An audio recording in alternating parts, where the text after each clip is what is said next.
Hello, hello, comrades. Welcome back to the Liberation Hour. This is Comrade Felicity coming at you pre-recorded. Yes, folks, I am currently out of town. I am in Kansas City. It is spring break for me, my last spring break in college. So I am currently enjoying a short spring break trip. This is a pre-recorded episode that I did with comrades Isabelle and Keegan on Red Youth Rising. What is it? What do we do? And why it is so important to organize the youth around revolutionary socialism. So, I hope you guys enjoy this one. We had a really wonderful conversation, and, Comrade Isabelle and Keegan are so knowledgeable. So, please, drop your comments, questions, comments, concerns about Red Youth Rising, and I hope to see you at our meetings. So I'll see y'all later. Bye. Okay, so welcome back, everybody. This is episode question mark because I don't remember which one this is that we are recording. I think I have a folder for it. It's fine. And I'm here joined by Comrades Keegan and Isabelle from Red Youth Rising. If you guys want to give yourself an introduction. Sure. I'm Isabel. I use they, them pronouns. I am one of the co-chairs of RYR with Keegan. Um, and I organize in the state of Oregon, mostly the Portland RYR chapter. Period. Yeah, my name's Keegan. I'm the other co-chair of RYR. I use he, him pronouns and am in the Illinois slash just broader Midwest region organizing wise. Yep. Yep. And we're here to talk about our youth mass org because it is important. And we meant to do this episode like a month ago, but things happen. And so here we are. But yeah, we have officially launched. How many new chapters do we have since launch? I think we're at like 11. That's pretty good. Yeah. That is Yeah, it very is pretty good. good. Yeah, no, we started out with, I want to say 6 or 7. Yeah. And we've gotten a lot of interest, and especially a lot of very young people as well, like high schoolers. So that's, I think, quite promising. The next generation is excited about organizing in socialist capacities, so that's cool. And yeah, I think that the first thing we should cover on Red Youth Rising is, what is Red Youth Rising? Why is it important? Because I mean, I think a lot of people are going to wonder, why wouldn't I just join DSA, or why DSA? There's other Queenie, stop it. And to do a cat toss. What makes us different from them? And I think that there's a lot, but I want to see what you guys have to say about that. Isabel, do you want to go first? Sure. Yeah. So Red Youth Rising, I think one of the things that's like important or a distinction for our org compared to maybe other orgs that are options for people to join, is our points of unity are pretty uh like clear, I guess, on what exactly it is that we're fighting for. Um, so while they're very broad and a lot of people of various like tendencies or beliefs are welcome to join the organization, um, there's a point of unity in particular that's really important to us, which is revolutionary socialism. We're fighting to build a socialist society, and we have the common understanding in this organization that a revolution is required for that to happen. Um, there are many organizations out there that do a lot of really good work, and that is not one of their points of unity, or one of their kind of like common beliefs that they hold in the work that they do. But for us, that's something that we kind of have on the horizon for all of the work that we do as something that we're working towards. That's something that we actually build as an organization. Um, our other points of unity are similar in that those are like our core things that we organize around. Um, but there's a lot of organizations that are, pro queer rights, pro women's liberation, that sort of thing. And while they might not organize about those things effectively, um, people can still join organizations that have that there. So those aren't like specific to us, but the revolutionary socialism That is something that's really, really important to all of the work that we do. So that's one thing. I can talk more about this, but Keegan, go ahead. Yeah, yeah, no, I absolutely agree. I do think that the revolutionary edge of Red Youth Rising is definitely something that separates us. Um, in addition to that, and what I always say to this question is there's a lot of student organizations out there for high school students and college students, and there's a lot of other political organizations, again, as Isabel was saying, for specific issues or specific groups around very specific causes. But we're n neither of those things while still encompassing a lot of those struggles. We're not just a student organization. We're not just a tenants organization. We're not just a labor union. We're not just a advocacy group. We are a youth organization, and we understand that the youth is this broad mass of people who are coming from all different places. Some people are working, some people are students in high school, some people are students in college. Some people are parents and dealing with children. And we want to be able to take in all of these people and give them something to organize with and give them a place where they can organize.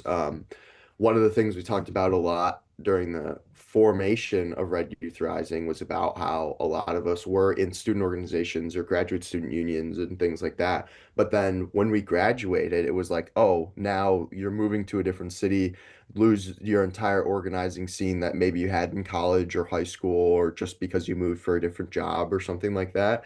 And now it's kind of like start over at square one of where and who you organize with. But now with Red Youth Rising, you can be engaged in your campus with your student organizations and things like that. And once you graduate, you have a place where, oh, I'm moving from Chicago to Portland or something like that. And guess what? There's going to be RYR chapters in both of those places where we can continue um, our work once you move on and reach different stages in life. So, other than like the ideological reasons that separates us, I think that structure also separates us from a lot of other organizations out there.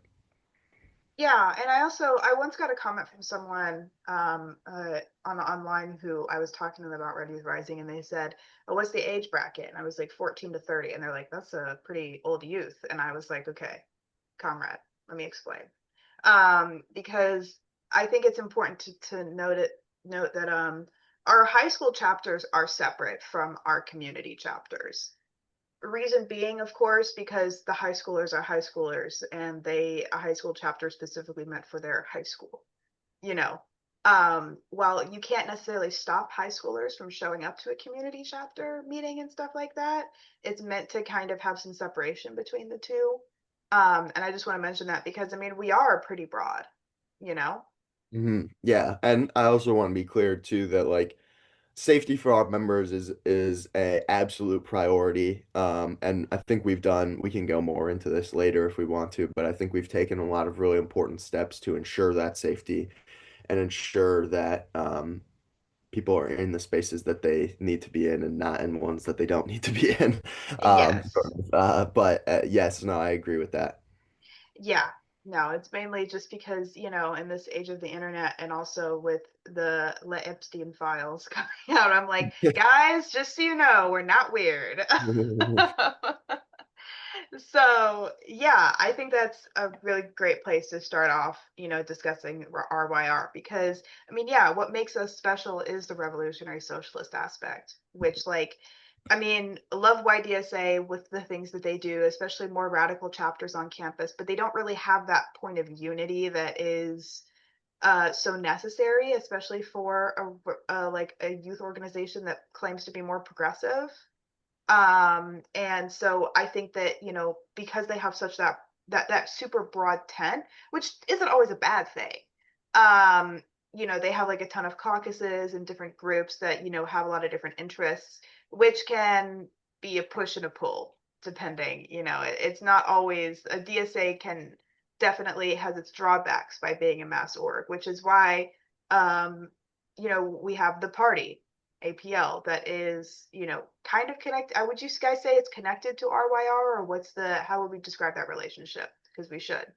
That's a great question. Yeah, this question comes up a lot. So RYR was started by APL members, so like everybody who founded the organization was an APL member. Um, but it's not like it would be incorrect to characterize it as like the youth wing of the APL. Um, you can be an RYR, you can join RYR when you're 14 and then be done with it when you're 30 and never join the APL, have any interest in joining the APL. Um, like that can happen. That's cool. Um, so there's some connections in terms of like it was started by APL members. Some of our like organizing leadership are APL members. So there's like that link to that organization there. Um, but RYR does its own things that like don't require the APL to like say you're gonna go do this. We don't have to say to the APL like Ask for we're gonna go permission. organize this thing on this day. Like Yeah, it's that relationship isn't like that, you know what I'm yeah. saying? But the But we're ties like are that. still definitely there. Yeah, yeah, Yeah. yeah. Yeah. Exist side And by side, but they're not necessarily connected. not yeah, yeah. There's definitely like the connections are there, but it's not like we don't answer to the APL necessarily. And uh yeah, it's not like the official like youth wing of the APL, if you know what I'm saying. Yeah, no, definitely. Also because if you're under the age of 18, I don't believe you could join the party. That's right. Yeah. It's true. So I'm not really sure there is a youth wing to be had necessarily for the APL. Red Youth Rising is what I would say is probably the closest we'd ever get to something like that because I mean, while it is founded by Red Youth Rising or by APL members, it being its own autonomous organization is important to show that like the youth are organizing on their own. They're not being controlled by some shadowy group of party members that nobody knows. The youth are, this is very much a youth-led organization, and that's important. Yeah. Yeah, Yeah. I think you can even see that too in like the makeup and design, or not, maybe not design, but the structure of a lot of our chapters too, where we have chapters that pop up and grow, and the first thing we want to do with all those chapters is have conversations with them about what they want to organize around and what issues Period. are pressing in their area, because um, I think a big goal that we have is to create just like leaders for a revolutionary socialist movement. And to create those leaders, they need to be able to act on their own and organize around their own issues, around the things that are affecting like their localities. And we want to empower them to be able to do that. Yeah, exactly. And like I know that we've already gotten a lot of emails from high schoolers who want to do school walkouts, I believe, and who want to do organize around like political education at their schools. We do have a couple different campaigns that we're working on. What how do you guys want to talk about those? Our tenant organizing and our political education, or are there other structural things that we should cover with RYR? I'm Well, down to hop in the campaigns if you want. yeah. Yeah, yeah, go for it, Keegan. Um, so our first campaign, and I think it's our first national campaign. So what we should say is RYR as a national organization elects to do certain national campaigns about certain pressing issues that we think are important across the whole country. And those are decided upon democratically by our national committee and by input from our chapter liaisons. And so our first national campaign that we've sort of launched our organization with is one that is with tenants organizing. Mm, Uh, Now, tenant organizing is both really important right now, and it also presents a lot of really interesting opportunities organizing wise. In some of the ways that labor unions and labor organizing faces certain rules and restrictions that limit some of its like kind of like capacity for like doing political work. Like for example, a lot of labor unions have no political strike clauses like in their contracts and things like mm, that. Tenant unions don't have those things. Oftentimes, there's a lot less rules and regulations surrounding tenants, or sorry, not tenants. There's a lot of rules and regulations surrounding tenants. There's not a lot surrounding tenant unions and things that they can strike for and stuff like that. Yes. So in that way, they present a very interesting opportunity for us. But also just in terms of the youth, tenant organizing is something that's really important because a lot of the times when youth move to a new area, whether it be for college, for work, or whatever, um, sometimes they move into a place and don't really know about that there is like a active tenants movement maybe in the building that they're moving to or with the landlord that they're now leasing from sort of. And because of this lack of awareness about that, sometimes youth can actually detriment tenant organizing in the sense that like they'll move in, not know about the tenant organization, and then not be helping with it, whereas maybe they would if they just knew about it, sort of. And then that hampers the tenants union's goals. So our goal with our first campaign is to basically help all of the existing tenants organizations in the cities we're located, as well as helping establish new tenants organizations and tenants unions in places where there aren't already existing tenants movements. And basically, our goal is to help make the youth an ally of those movements rather than a potential obstacle. And so that's taken different shapes in different places. Here in Chicago, we've been working with several different tenants unions and trying to basically see how we can support multiple because it's such a big city with different tenants organizations throughout, and we have obviously members throughout the whole city as well. Whereas in some locations, it's a much more close, tight-knit relationship with certain tenants unions in areas where there's maybe one tenants union that's in charge of the majority of the city or something like that. But in whatever way we can, we want to help support these organizations, help support tenants, utilize this organizing opportunity, and again, make the youth an ally of the tenants movement rather than a detriment. So that's our first national campaign. Isabel, do you want to say anything more about that? I know I kind of yapped a lot. No, no, no, that's great. One thing I wanted to add about like kind of why we took this one up, in particular, for youth in the US right now, housing is like such a big issue for our material conditions. Raise your hand So if you're living with your like parents. right. Yeah, yeah, yeah. So getting like, and a lot of people would like to move out of their parents' house, and a lot of people are 28 years old and still living at their parents' house. And RYR is like a place for those people to organize about building a stronger tenants union, which is going to help that immediate condition of housing being too expensive. Tenants have no power. Like landlords control the housing supply.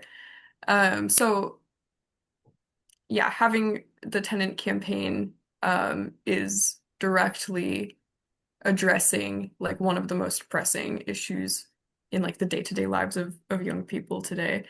Um, so getting people, even if they're not tenants, to get trained up in organizing tenants, like for tenant unions, is beneficial to the entire like youth as a whole, just your general material conditions. So yeah, that's all I wanted to say. I can also talk about the political education campaign, which is our Yeah, second take it one. away, Isabel. Be a yapper. Cool. Yeah, so Embrace um yapping. yeah, yeah, CEO of Yapping. Um the uh the political education campaign is so there's really two things every organization should do, which is theory and practice. So the political education campaign is a lot on the theory. Um, if you are a young person, there's a good chance you've never picked up anything Karl Marx ever wrote. Like maybe they showed you a passage of the Communist Manifesto in school or something like that. Um, but actually studying those works and understanding what is capitalism, why are we against it, what are the ways that we can organize against it, and what are we building towards? Like, what's the goal after we organize against capitalism? Um, those are things that have been very extensively written about, and there's some great works that can be difficult to get into kind of on your own. Um, and like it's difficult to come home from school or work or both if you're doing both, and then open a book that is written Girl, in 1870. yes. And that's Yes. like a political economy textbook, basically. Um, and get what you need to get out of it. So all that's to say, we have our political education campaign for collective study and education. So we have some great people in this organization who have been studying Marxism for several years now, have been trained by non-youth Marxist-Leninists on Marxist theory, and are able now to communicate that to people who are brand new to it. So what does this actually like look like for RYR is we have an educational course that is open, rolling, anyone can show up to it. The readings are strongly encouraged but not required. You can show up without having done the readings and be kind of guided through some of the key points, which hopefully will actually make it easier to read after the fact as well. Um, And that's going to take you through the basics of Marxism, like what's surplus value extraction, what is surplus value, what's the labor That theory of what's value. surplus value? Like, Should I yeah. talk about surplus value? We can. But if you want to find out, come join Yeah, RYR come to and RYR, come to the guys. class. Yeah. Um, and then, the other kind of core principles of Marxism, dialectical materialism, revolution, um, the development of imperialism, distinctions between imperialism and colonialism, Period. the foundations of capitalist society, and how we're going to build the foundations of a socialist society. Um, Yeah. so those are Also, some of the things that the course covers. yeah, sorry, I just want to add that, for anyone interested, I also do run a reading group on Tuesday nights as well that is open to all chapters. And there's a Zoom link actually in my link tree in my Instagram bio because I think I'm an influencer, which I'm not. I have 400 followers. Um,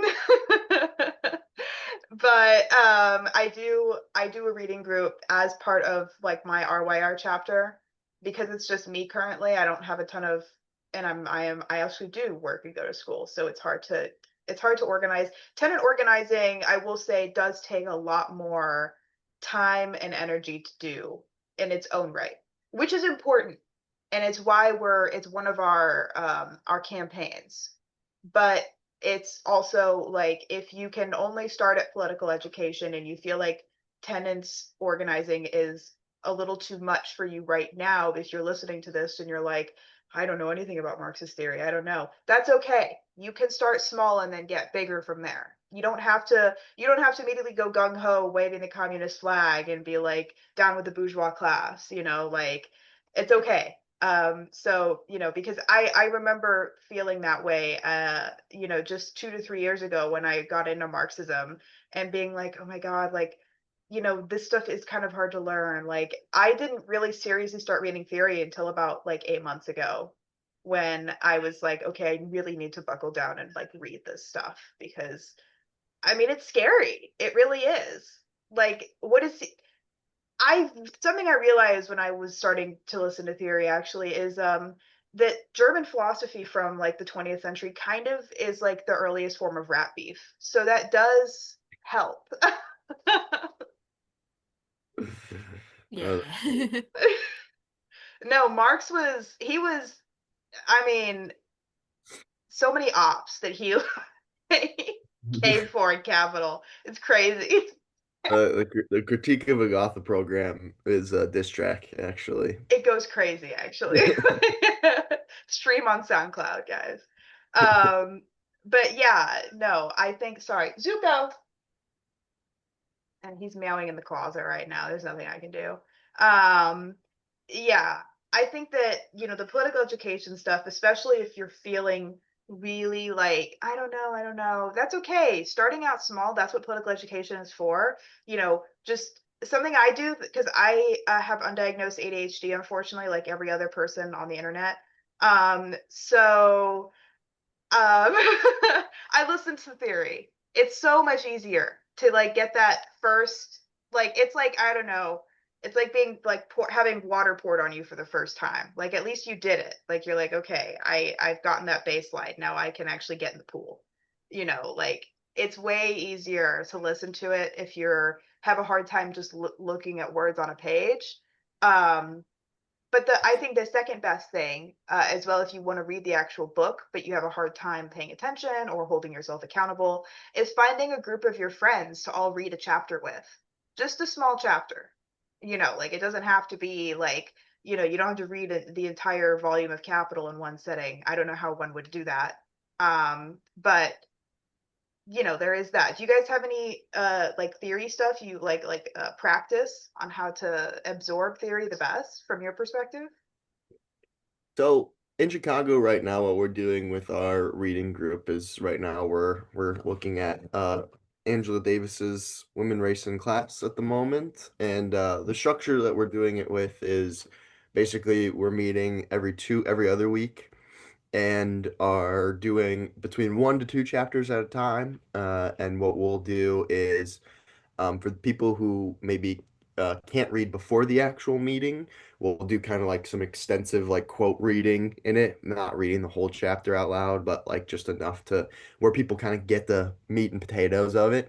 And from there, we'll have really long discussions based on kind of what people are feeling and thinking about those quotes that we read, especially for people who like weren't able to read it before. And then in our follow-up meetings, like in the meeting afterwards, there will be some people who do the reading before, and then there will be some people who like don't have time and just listen to the quotes, but then go back and do the reading afterwards. And so then in our next meeting, we'll like bring up some of those talking points again and like kind of go over them just so that it's as inclusive as possible for people's schedules so that they're still able to get the message and they're still able to get the content in whatever ways fits their schedule. We also record all of our meetings and they're not publicly available, but they are available to our members here in Chicago. And so that's also another avenue where, like you're saying, for people who prefer just to like listen to an audiobook, I don't think that I necessarily have the greatest audiobook voice. However, I do try my best and with the quote reading, and I think it's works well so far. And a lot of our other chapters are doing similar things with reading groups where as you were saying with your reading group in Champaign, and I know others are doing similar things throughout the country where it's a similar setup where we want it to be a place where people get together and learn about a specific topic or a specific piece of theory and do so in whatever way suits them best and whatever way they're able to with their schedule. Yeah, no, and I think that, and something that I push, especially with my reading group on campus, is all knowledge levels, all reading levels. I mean, it's a college campus, so I mean, I hope you can read, but all levels of like are able to like come and join us and be like, you know, like even if you've never heard of the word socialism in your life, you can still come and sit with us and learn. There was people that have just kind of showed up because they were like standing around while we're doing reading group and they're like, oh, what are you guys doing over here? That's how I got a dude who's a monarchist for the Shah of Iran one time. That was not fun. So be careful. Be careful who comes to reading group. Um, yeah, that wasn't great. But these things do happen. And it's also, you're going to get a lot of different people, especially if you're, starting that from like if you're like someone who's like alone in your city, you're starting your RYR chapter and you're starting a reading group and anyone can show up. It's also learning communication skills as well and being like, okay, how do you communicate these ideas to another person who might have no idea what you're talking about? So it really is putting yourself out there. That's the Yeah. other thing I wanted to bring up on the political education campaign is we have a lot of like chapters forming right now. Like we're talking about just like a lot of people joining and starting to organize chapters for the first time. And there's a lot of desire for like reading groups. Like people are very happy to start doing a reading group, which is awesome. Um, our hope with the political education campaign is that it gives a little bit of like a blueprint that can be followed for doing a reading group. So you're not just kind of like throwing a dart at the wall for what Marxist classic will we be reading today? But kind of like a more structured approach for the foundations that you should cover first. Um, what are the key points that you can discuss with your friends in your reading group? Um, and where to go from there. So there's a little bit of like a pathway that hopefully like we can provide with the political education campaign that's helpful to make like setting up a reading group more accessible and effective really because it can be easy to have a reading group that like doesn't get like the meat out of the work. Do you know what I'm saying? Like Yeah. there's yeah, it can be easy to read and have a discussion get off the rails, um, or get fixated on a part of the work that's not like the key points that you take away. And those things are good. Like those are still good discussions to have a lot of the time. Um, but the hope with like the political education campaign is that through collective study, you're able to get those core principles like solidly down. Yeah, I guess the thing with reading groups is it depends on how rigorous you want it and your chapter to be. And if you do want a reading group that is more honed in on, we need to talk about the text, everybody needs to show up having read the text, XYZ, there's like a higher barrier of entry there, and that needs to be communicated to people who might be interested in joining. Because if you're trying to advance theory that you might already know and you would know a handful of your friends know, that's totally fine.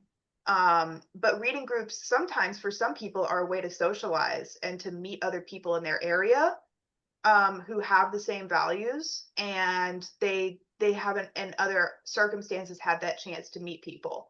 So in some cases reading groups can be a little looser and be a little less about like we're going to scrutinize this theory and a little more about well, how, what do you do for work and how might this relate to this? Like, I know for some of my reading group sessions, we've been really on point with the topic. And for others, we're talking about something completely different. And that's okay, because in a lot of those circumstances, I got a new person that was like, oh, I kind of know a little bit about this, and we get to know them and you build a rapport. And then that is going to be a person who is more likely to come back next week. So it's okay if it's like a sliding scale of how rigorous the reading group is. It doesn't have to be either no rigor or maximum. It can depend, Totally. Yeah, Yeah. it's up to your chapter in a lot of ways. And I think too, like I think you're getting at kind of like a broader like benefit of being in RYR is, and this is not just for our reading group meetings, but also like our chapter meetings. But RYR is also a place for people who don't have someone or other people to have political discussions with. I think a lot of young people who maybe are living in a situation where they can't talk to their family or their roommates about their politics or when I don't know, the U.S. imperialist state attacks Iran or attacks Venezuela, they don't have people to talk to that through with and understand it and understand how to fight back against it. If they're doing that by themselves or in a situation again where they don't have people to talk to, and RYR can be that place where I know, like you were saying, some of our reading group meetings have been less than structured, but it's because we're having a discussion about something that just took place in the news, Yeah. and thinking about ways to talk about it. I also know here in Chicago when everything was going on in Minnesota in January, we were having like long discussions about that at the end of all of our chapter meetings because people just needed a place To to talk talk. about that stuff with, Yeah. and we are that place in a lot of situations. So Yeah. Yeah, that's oh sorry, go Or ahead. no, go, no, you go ahead, Isabel. Go ahead. It was making me think about like this isn't like an official campaign or anything. I think this is just one of the hopes of RYR as an organization that we're building community Yeah, more than like just getting people out of their individualism a little bit more and like providing spaces hopefully where people can come like talk to each other about politics or just like hang out. Um like I know my chapter did like a holiday movie night.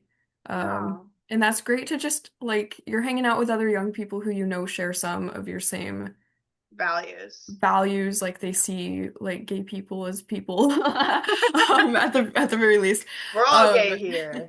and you can just like hang out and not get sucked into feeling really alone. Probably better than spending your night like doom scrolling, Girl. feeling really Yeah. scared and like not yeah, just being kind of on your own.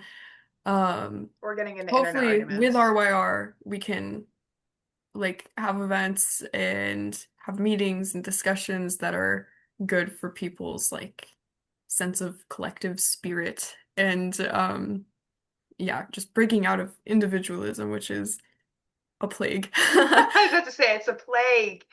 Yeah, no, and it's I think especially like, you know, I think RYR is an important outlet for people to be able to just talk about socialism in a safe space because unfortunately, if you're in any way online or in your community and you're not a complete shut-in, it can be incredibly hard to find people around you who understand what socialism even is, and it's one thing to be in like a Discord group with people who are like halfway across the world from you. It's another thing to meet with people in person and being able to be like, oh, I can put like a face to the name and I can see you and we're actually talking about this and it feels real rather than just, the internet. And on top of that too, you're doing stuff together that is materially benefiting your community or working in solidarity with those who are facing oppression um, due to the conditions of today. I think this brings us in to get us a little bit into some of like our local campaigns and what like a lot of our chapters do at like a local level Yeah. is we have just for listeners, we obviously have the political education and the tenants organizing as national campaigns, but on top of that, all of our local chapters are also engaged in some type of local campaign, whether that be doing protest work and like going out and hosting rallies or doing something similar like having like a event where people are giving speeches or doing a march. Um, or whether it be doing mutual aid. We have several chapters who are engaged with doing sort of a red aid project where they're collecting items to give away free groceries and free hot meals. And then we also have, as we were kind of alluding to, certain chapters that are involved in different in the cultural scene in their area. We just recently here in Chicago got invited to table at like a punk concert and stuff like that. And um, all of those different types of things, you're doing activities with other folks that you're getting to meet those people who are in your chapter and build connections and build relationships with them. And you're also building relationships throughout your community in ways that are positive and you can really see the benefit of. Like giving people free groceries, you can see right away the benefit that that has in their lives, and they'll tell you about it. Going and supporting a local concert or a local punk show or whatever type of music you're into, it doesn't have to be punk music, is a great way to meet new people, get out in the world and build community with like-minded people. And obviously getting in the streets, going to rallies, hosting educational events, hosting protests and things like that are also all building community with people and are showing solidarity with people across the globe. And so I think in a lot of ways, our local campaigns, on top of our national campaigns, but our local campaigns kind of get to that community building and relationship building aspect of our organization as well. Yeah. Yeah. Our national campaigns too are like suggestions that we hope people find helpful as they start to organize. Um, they're not requirements for our chapters to take up. Like, it's not like every chapter of RYR is doing tenant organizing. Not every chapter of RYR is doing a reading group or a political education series. Um, Everybody's doing some sort of work locally, and it's really important to us as like national leadership that we know that our chapters are doing something. But it doesn't have to be the tenant campaign or the political education campaign, although those are like suggestions if it's helpful for people as they get started in organizing.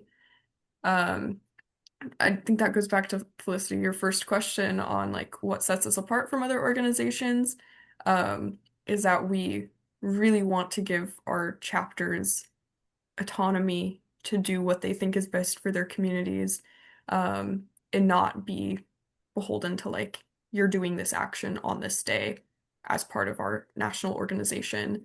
Um, so those requirements aren't there for our chapters, in a way that would be like hindering to the organizing getting done, which I've ran into in like other organizations I was in as a student before I like got on the path I'm on now. So Many such yeah, cases. that's one thing. Hmm. Yeah, no, and I think that's really important, especially because conditions in different areas are different. We can't ascribe one way of organizing to a broad swath of the people. We have a chapter over in Denton, Texas.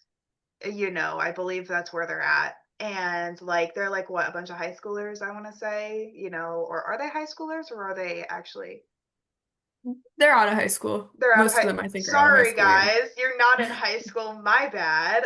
um, but like the conditions of people in Denton, Texas, are going to be completely different from the people in Buffalo, New York.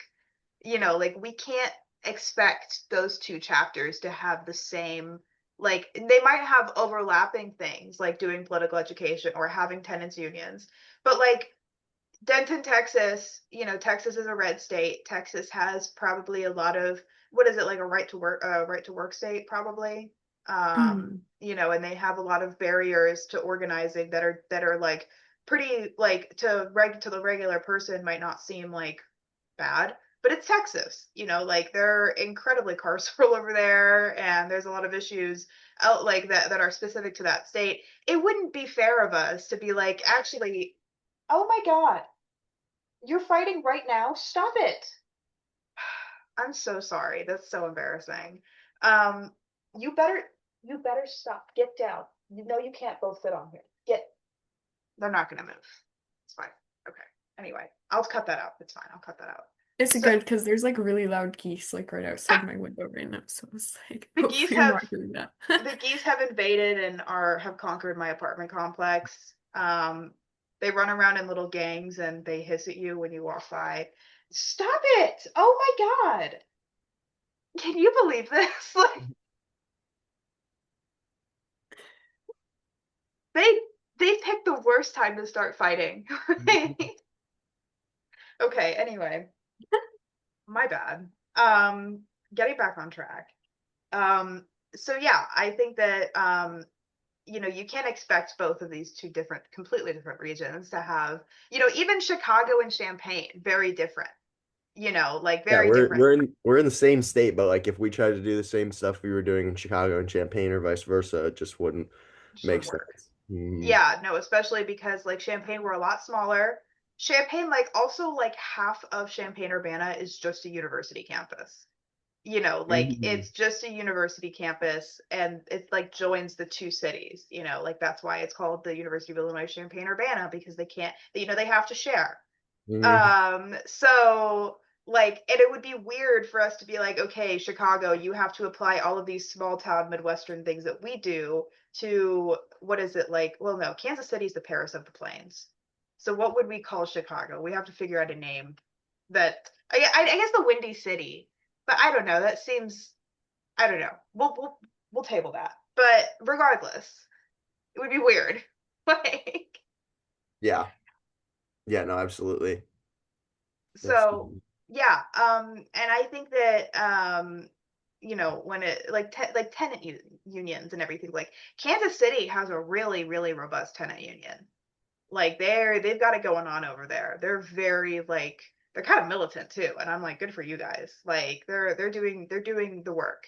But like, I don't know, would you say like the Portland tenant union is the same thing, Isabel, or like no? Okay, see, like Yeah, no, it's very different. And tenant unions themselves take up different organizing strategies and um tactics as well. But they the difference between like the Kansas City Tenants Union and like Portland Tenants United, like they're very different organizations. And with RYR, we're not a tenant union. Yeah. We can like support both of those efforts. For us, like what I want to talk about this for a minute Yeah. is like when we are sending people to go become tenant organizers, basically is our hope. There's some kind of basic skills that are important for anybody to have when they're entering the tenant union movement. Um, and those things are like being able to do some research, um, being able to talk to people is like the biggest one. Yes. So like door knocking, canvassing, talking to people about their issues, Cold calling. um, and then like making meeting agendas and actually organizing those meetings. Those are like the big skills that you should have. And there's some other things that like come with the experience of doing those, like conflict resolution and mediation, and like crisis management in a lot of ways. Um, Even so like like running meetings. those yeah, Mhm. those skills will come with the organizing, but we have some basic things that we think are important for people to learn as they start to become tenant organizers. And tenant unions also have a lot of like training materials, a lot of time for people to access, um, that we take a lot of inspiration from. We work with those training materials, or we just send people to be trained by tenant unions directly. Um, the best training to become a tenant organizer, though, is to do the tenant organizing on the ground. Um, Yes. so, okay, my initial like point that I was making about this is our hope is we can provide organizers for existing tenant unions to use in their like their building campaigns, and help them have the capacity to expand so they're not always like throwing the train tracks down in front of them while the train is moving, which is what organizing feels like all the time. Yes. No. But Yeah. yeah, so hopefully like helping grow the capacity of tenant unions to build a broader tenant movement that's not just, okay, how are we going to do door knocking on Saturday this week?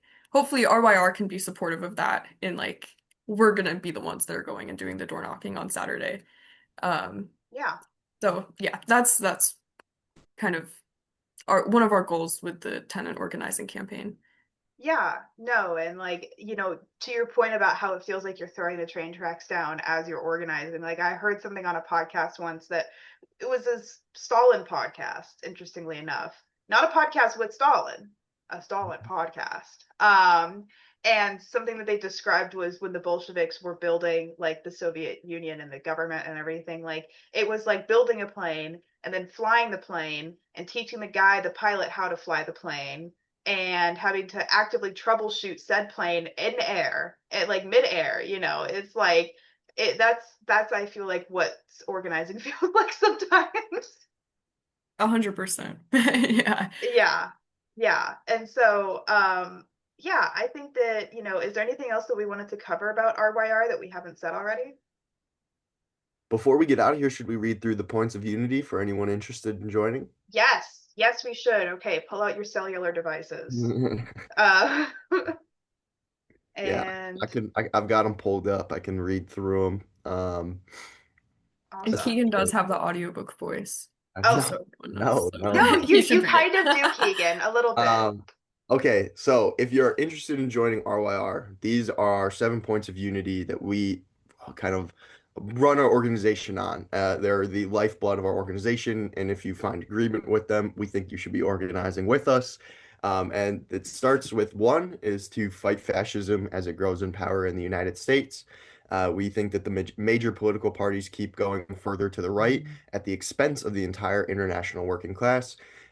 We are committed to fighting fascism everywhere that it manifests and recognize the defeat of fascism does not come from the ballot. Two, our second point is to push for progress in society.